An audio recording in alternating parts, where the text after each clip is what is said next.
আজকের ক্লাসে আমরা নগদ প্রধান জাবেদা প্রস্তুত করা শিখব। আমি এখানে একটা খুবই গুরুত্বপূর্ণ প্রশ্ন লিখে রেখেছি, সেখান থেকে আমরা নগদ প্রধান জাবেদা প্রস্তুত করব। নগদ প্রধান জাবেদায় শুধুমাত্র নগদে এবং চেকের মাধ্যমে যে সমস্ত লেনদেনগুলো ঘটে এবং ওই লেনদেনের মাধ্যমে প্রতিষ্ঠান থেকে টাকা চলে যায় ওই লেনদেনগুলো নগদ প্রধান জাবেদায় অন্তর্ভুক্ত হবে। আমি এখানে যে প্রশ্নটা লিখে রেখেছি এটা ময়মনসিংহ বোর্ড 2024 সালের 7 নম্বর প্রশ্নের কিছু অংশ, যেখানে নগদ প্রধান জাবেদা প্রস্তুত করতে বলা হয়েছে। মনিকা ট্রেডার্স 2022 সালে 23 জুনের কিছু লেনদেন দেওয়া আছে। 3 তারিখ ক্রয় নগদে 20,000 টাকা এবং চেকে 15,000 টাকা। 10 তারিখ মালিকের প্রয়োজনে উত্তোলন করেছে 25,000 টাকা। 18 তারিখ সরঞ্জাম ক্রয় 50,000 টাকা। 20 তারিখ 32,000 টাকার পাওনা পূর্ণ নিষ্পত্তিতে 31,200 টাকার চেক পাওয়া গেল। তারপর হচ্ছে 30 তারিখ পাওয়া চেকটি প্রত্যাখ্যাত হলো। 30 তারিখ সরঞ্জামের অবচয় ধার্য করা হলো 1,000 টাকা। এই লেনদেন থেকে আমরা নগদ প্রধান জাবেদা প্রস্তুত করব। নগদ প্রধান জাবেদার গড় হচ্ছে মোট প্রধান হচ্ছে তারিখ, প্রথমে বসবে তারিখ, তারপর হচ্ছে ডেবিট হিসাব কার্ড, তারিখের পরে ডেবিট হিসাব কার্ড, সূত্র ক্রয়, তারপর হচ্ছে পাওনাদার, অন্যান্য, নগদ, প্রাপ্তবার্তা। এখানে ক্রয়, পাওনাদার এবং অন্যান্য এই তিনটা হচ্ছে ডেবিট অংশ, নগদ এবং প্রাপ্তবার্তা হচ্ছে ক্রেডিট অংশ। তাহলে তারিখ, ডেবিট হিসাব কার্ড, সূত্র, ক্রয়, পাওনাদার, অন্যান্য, নগদ, প্রাপ্তবার্তা, এই দুইটা হচ্ছে ক্রেডিট অংশ, আর এই তিনটা হচ্ছে ডেবিট অংশ। তাহলে জুনের 3 তারিখ, প্রথমে আমরা এখানে তারিখটা লিখব 2022 সাল জুন 3 তারিখ। কত? ক্রয় নগদে 20,000 টাকা এবং চেকের মাধ্যমে 15,000 টাকা। এটা পণ্য ক্রয়, তাহলে আমরা এদিকে প্রথমে ক্রয় লিখব। যদি পণ্য বাদে আসবাবপত্র কিংবা সরঞ্জাম, যদি সম্পদ ক্রয় হলে আমরা সম্পদ নামটা লিখবো। যেহেতু এটা পণ্য ক্রয়, সুতরাং আমরা ক্রয় নামে লিখবো। আর ক্রয় নামে লিখলে আমরা এটা ক্রয়ের ঘরে লিখবো। আর ক্রয় বাদে সম্পদ যদি ক্রয় করে, সেক্ষেত্রে আমরা অন্যান্যের ঘরে লিখবো। যেহেতু এটা পণ্য ক্রয়, সুতরাং টাকাটা আমরা ক্রয়ের ঘরে লিখবো। আচ্ছা, নগদে 20,000 টাকা, চেকে 15,000 টাকা। এই দুইটা টাকা যেহেতু লেনদেনটা নগদে হয়েছে এবং চেকের মাধ্যমে, এই দুইটা টাকা আমরা যোগ করবো। 20,000 এবং 15,000 যোগ করলে হবে 35,000 টাকা। 20,000 এবং 15,000 যোগ করলে হবে 35,000 টাকা। এই 35,000 টাকাটা আমরা ক্রয়ের ঘরে লিখবো। তাহলে ক্রয়ের ঘরে ডেবিট, আমরা জানি পণ্য ক্রয় করলে ক্রয় হিসাব ডেবিট, নগদান হিসাব ক্রেডিট। তাহলে আমরা ক্রয়ের দিকে লিখবো, যেহেতু এটা ডেবিট অংশ, 35,000 টাকা। 35,000 টাকা। ক্রেডিটও লিখবো 35,000 টাকা, যেহেতু ক্রয় হিসাব ডেবিট, নগদান হিসাব ক্রেডিট। তারপর 10 তারিখ মালিক উত্তোলন করেছে 25,000 টাকা। মালিকের প্রয়োজন উত্তোলন। আচ্ছা, যদি ব্যবসা বাণিজ্যের প্রয়োজনে যদি ব্যাংক থেকে উত্তোলন করা হয় এবং ব্যাংকে জমা দেওয়া হয়, এই দুইটা লেনদেন নগদ প্রধান জাবেদায় আসবে না। যেহেতু এটা মালিকের প্রয়োজন উত্তোলন করেছে, সেক্ষেত্রে এই লেনদেনটা আসবে। তাহলে কয় তারিখ? 10 তারিখ উত্তোলন। মালিকের প্রয়োজন উত্তোলন করেছে কত টাকা? 25,000 টাকা। এটা আমরা অন্যান্যের ঘরে বসাবো। উত্তোলন হিসাব ডেবিট হয়, নগদান হিসাব ক্রেডিট হয়, সুতরাং এটা আমরা অন্যান্যের ঘরে বসাবো। যেহেতু এখানে উত্তোলনের কি নাই, ছক নাই, তাহলে অন্যান্যের ঘরে আমরা 25,000, নগদের ঘরে 25,000। তারপর দেখো সরঞ্জাম ক্রয় 50,000 টাকা। এটা একটা আমাদের জন্য সম্পদ, এটা আমাদের জন্য এক ধরনের কি সম্পদ, আমরা সম্পদ নামে লিখবো। কয় তারিখ? 18 তারিখ। সরঞ্জাম কত টাকা? 50,000 টাকা। যদি সম্পদ ক্রয় হলে আমরা অন্যান্যের ঘরে এই টাকাটা ডেবিট করব। তাহলে সরঞ্জাম কত টাকা? 50,000 টাকা। এটা আমরা অন্যান্যের ঘরে লিখবো।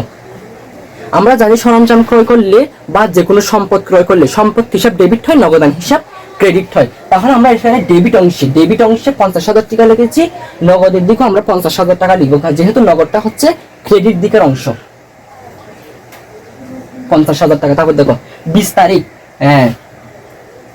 30,200 অর্থাৎ 32,000 টাকার পাওনা পূর্ণ নিষ্পত্তিতে 31,200 টাকার চেক পাওয়া গেল।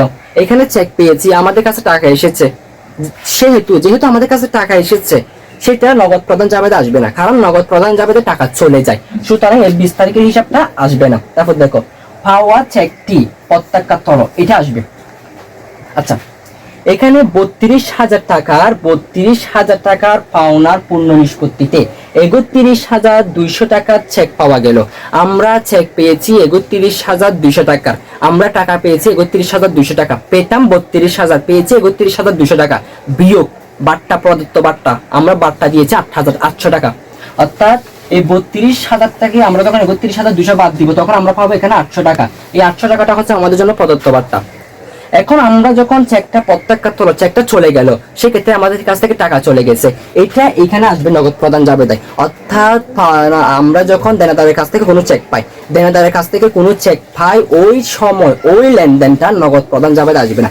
এবং ওই চেকটি যদি ফেরত চলে যায় সেই ক্ষেত্রে লেনদেনটি আসবে। সেই ক্ষেত্রে আমরা টাকা বসাবো কোনটা?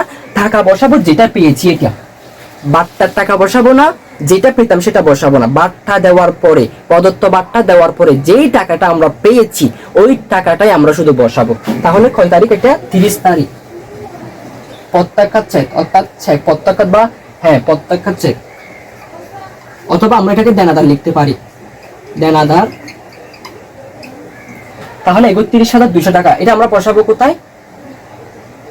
31,000, এটা অন্যান্যের ঘরে বসাবো, অন্যান্যের ঘরে।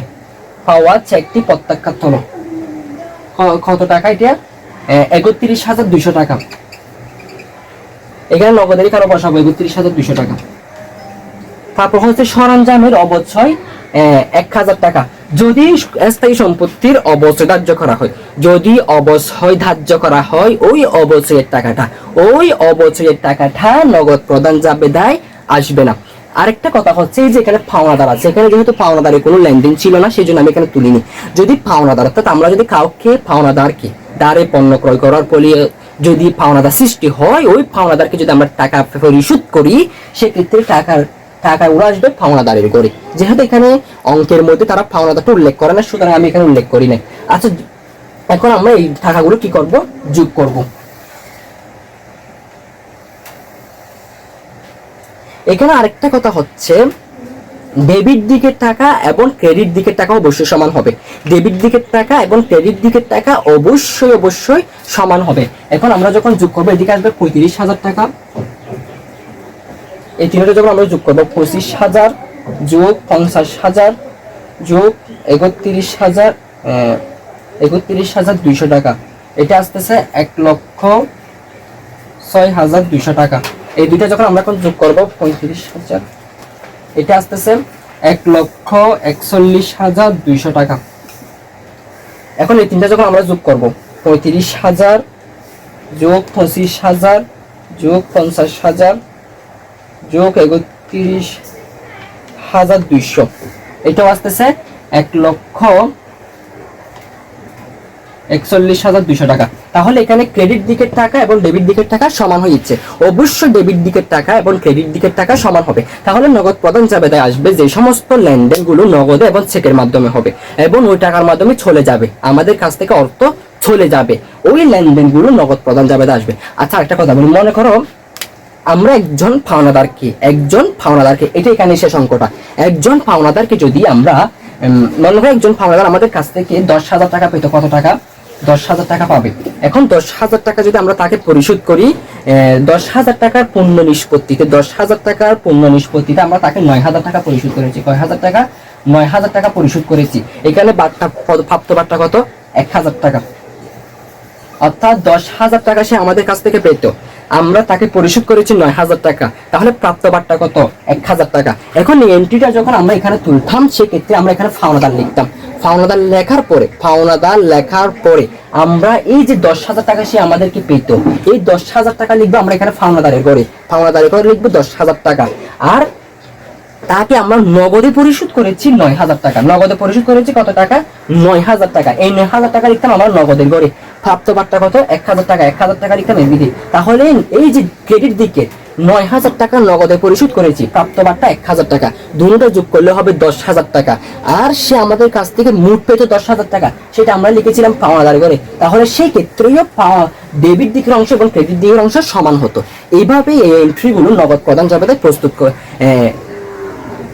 লিপিবদ্ধ করে প্রস্তুত করা হয়ে থাকে। আমি আশা করি তোমরা এটা বুঝতে পেরেছো।